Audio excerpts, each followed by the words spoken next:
I thought I was just firing a job candidate, but by the time I finished my drink, my entire life had been erased.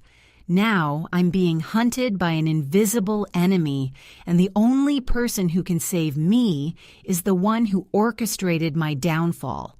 I never expected that a single rejection would dismantle my entire existence. My name is Julian, and until yesterday I was the head of recruitment for one of the most prestigious investment firms in the city. I prided myself on my eye for talent, or so I told myself.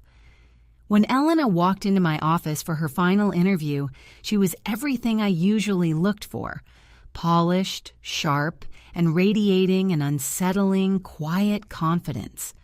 But something about her smile, a faint curve of her lips that didn't reach her eyes, rubbed me the wrong way.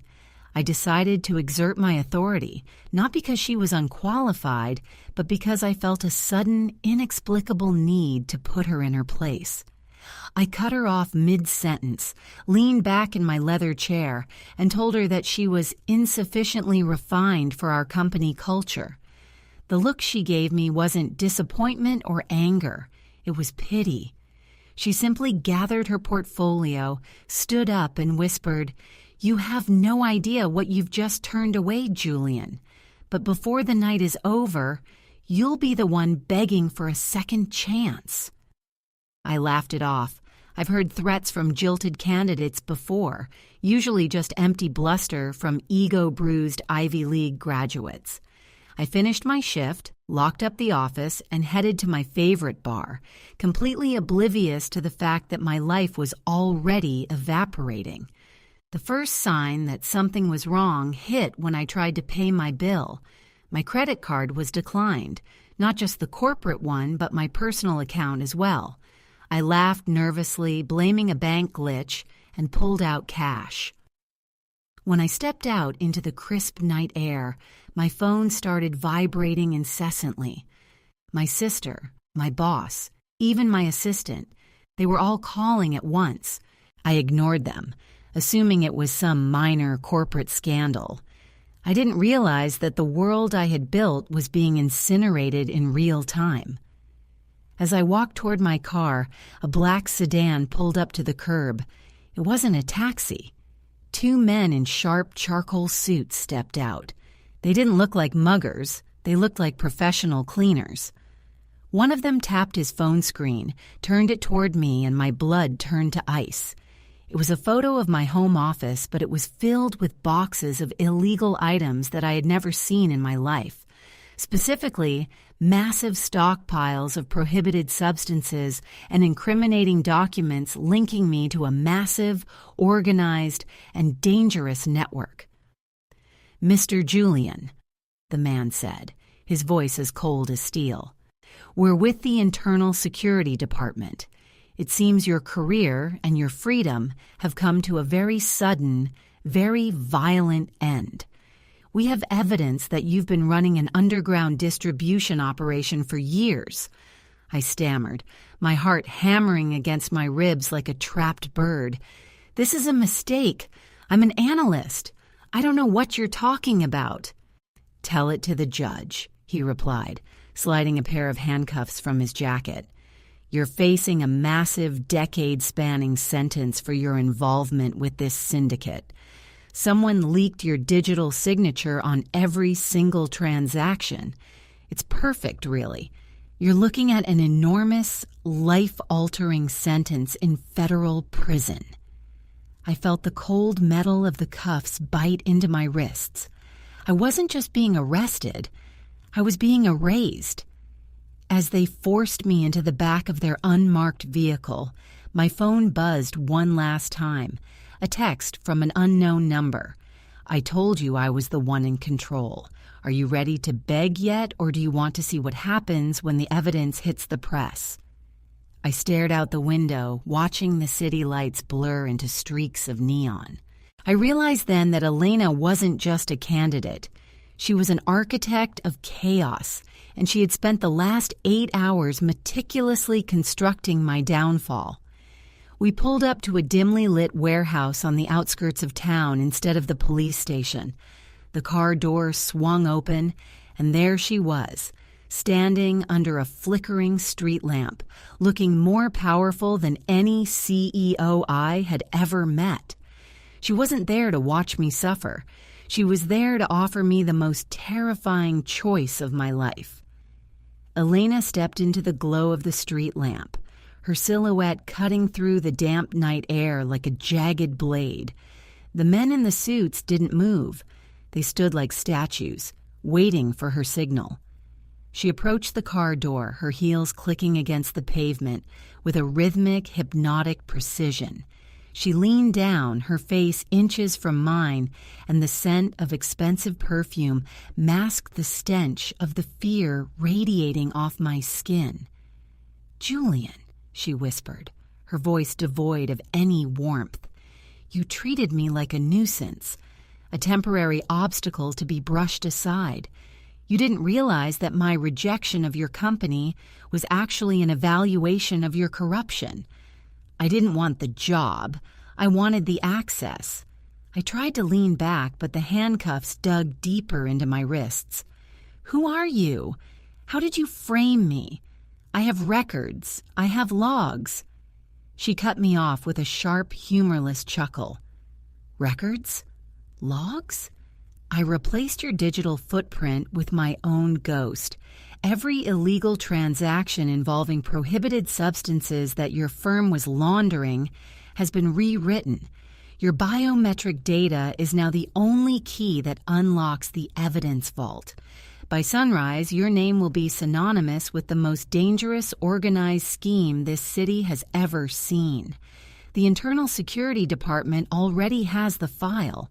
You aren't just losing your job, Julian. You're losing your identity." Panic, raw and unfiltered, began to drown out my reason. I had spent 15 years climbing that ladder, sacrificing my integrity for status, and she had dismantled it in the time it took to grab a morning coffee. "What do you want?" I choked out, the words tasting like ash. "Money? A position? I can get you anything you want. Just tell them it's a mistake." Elena reached into her pocket and pulled out a small encrypted tablet. She swiped the screen, and a live feed popped up. It was my mother's house. I watched, paralyzed, as a group of men, the same kind of radicals who would tear a life apart for profit, stood on her front porch. One of them held an unauthorized weapon, casually checking the action as if he were waiting for a bus. "They don't want money, Julian," Elena said, her eyes darkening.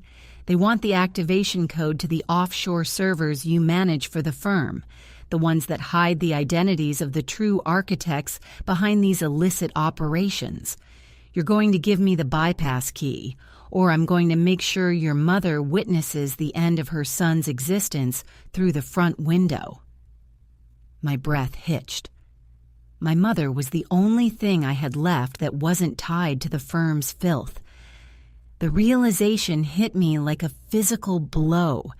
I wasn't just a suspect in a major criminal investigation. I was a pawn in a high-stakes war between entities far more powerful than my own employer. Elena wasn't just a vengeful candidate.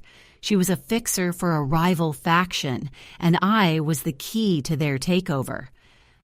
"If I give you those codes," I gasped, my voice trembling, "they'll kill me anyway. You know that. I'm a liability." "You're only a liability if you're incompetent," she replied, reaching into the car to grab my chin, forcing me to look directly into her dead, unblinking eyes. "I'm offering you a clean slate. You help me finish this, and the evidence against you disappears. You walk away with nothing, but you walk away alive. Refuse, and not only do you face an enormous soul-crushing sentence behind bars, but your entire family gets caught in the fallout of the investigation. Tick-tock, Julian. The team at your mother's house is getting impatient." She stepped back and checked her watch. The men at the house in the video feed began to force the door. My mother's scream, muffled by the distance and the digital transmission, sent a jolt of terror through my marrow. I had seconds. My hands were shaking so hard I could barely speak. "Wait!" I shouted, the desperation clawing at my throat. "I'll do it. I'll give you the codes." Elena smiled, a thin, cruel line of triumph. She signaled the men by the car to unlock my cuffs, but as the metal clicked open, she leaned in one last time, whispering something that chilled me to my core. Good choice. But there's one small detail I neglected to mention. The bypass key you're about to give me. It's not just a password, it's a confession file. The moment you enter those credentials, you're not just handing over the firm's secrets, you're signing your own death warrant with the firm's leadership. She handed me a burner phone, its screen glowing with a prompt. I looked at the house on the screen. A man was already inside. I realized then that she hadn't just framed me. She had trapped me in a loop where no matter what I did, I was dead. I pressed my thumb to the screen to enter the code, but as the progress bar hit 90%, I saw the name of the recipient I was transmitting to. It wasn't Elena. It was the one person I had spent my entire career trying to hide my tracks from the head of the firm's private enforcement wing. I looked up at her, eyes wide with horror as she started to laugh. The phone suddenly sparked in my hand and the screen went black. The phone grew searingly hot, scorching my palm until I was forced to drop it. It clattered to the asphalt, the screen shattered into a spiderweb of dead pixels. I looked up at Elena, gasping for air, my mind racing through the trap she had laid. She hadn't sent the data to her own faction. She had sent it directly to the firm's enforcement wing, the very people who would view my betrayal as an unforgivable breach of contract. By the time I regained my senses, she was already backing away toward the darkness of the warehouse, her laughter echoing like a funeral knell. "You fool!" she shouted back, her voice dripping with venom. "You thought you were negotiating? You were just the delivery boy for a termination order. The firm doesn't like loose ends, Julian. And you're the loosest end they've ever had." The black sedan roared to life, its tires screeching as it peeled away, leaving me standing alone under the flickering street lamp. Silence reclaimed the alley, broken only by the sound of my own ragged breathing. I looked at the burner phone, then toward the warehouse, and then, instinctively, toward the direction of my mother's home. The live feed on the tablet, which Elena had dropped in the chaos, was still active. I scrambled to pick it up, my fingers slick with cold sweat. I braced myself for the worst, expecting to see a tragedy unfolding. But the screen showed something else entirely. The men who had been threatening the house were no longer aggressive. They were standing in a line, their heads bowed, as a figure I recognized all too well stepped out from the shadows of the porch. It was my sister, the one who had been calling me incessantly all night. She wasn't a victim. She was the one holding the lead. She signaled to the men, and they retreated into the dark, vanishing as if they had never existed. My sister picked up the phone that had been discarded on the lawn and looked directly into the camera, knowing I was watching. "You were always too arrogant to notice who was actually holding the strings, Julian," she said, her voice steady and chillingly calm. "Elena was just my hire. We needed you to panic. We needed you to believe the firm was coming for you so that you would finally surrender the bypass key. The only thing protecting the firm's offshore accounts from a total hostile takeover." The pieces fell into place with agonizing clarity. My own sister, the person I had protected my entire life, had orchestrated this entire nightmare. She wasn't interested in a corporate scandal. She was orchestrating a coup. She didn't want to destroy the firm. She wanted to own it. And she needed me to be the scapegoat to clear the board. I look back at the warehouse, realizing that Elena hadn't been working against the firm. She had been working for my sister, cleaning up the mess of the firm's hierarchy while I played the part of the sacrificial lamb. I dropped the tablet, the weight of the realization crushing me. I wasn't just a victim of a bad interview. I was a casualty of a family war I hadn't even known was being waged. I started to walk. I didn't head home. I didn't head to the police. I knew that the internal security team they had sent was likely just my sister's hired help, and the police were probably already under her payroll. I walked until my feet bled, until the sun began to bleed over the horizon, painting the city in shades of orange that felt like embers. I didn't have a penny, I didn't have a name, and I didn't have a future. But as I reached the edge of the city, I felt a strange, terrifying sense of liberation. Elena, my sister, the firm, they were all locked in a dance of greed that would eventually consume them all. I pulled a small hidden micro SD card from the lining of my coat, the real unfiltered evidence of the firm's true, darkest dealings, which I had secretly duplicated months ago as an insurance policy. They thought they had broken me. They thought they had turned me into a ghost. But they had made a fatal mistake. They had left me with the one thing I needed to burn their world to the ground. I turned toward the nearest train station, a ghost with a vendetta. I didn't need to beg for mercy anymore. I was going to be the one to ensure they had none left to give. My career was dead. My life was in ruins. But the ending hadn't been written yet. And this time, I was holding the pen.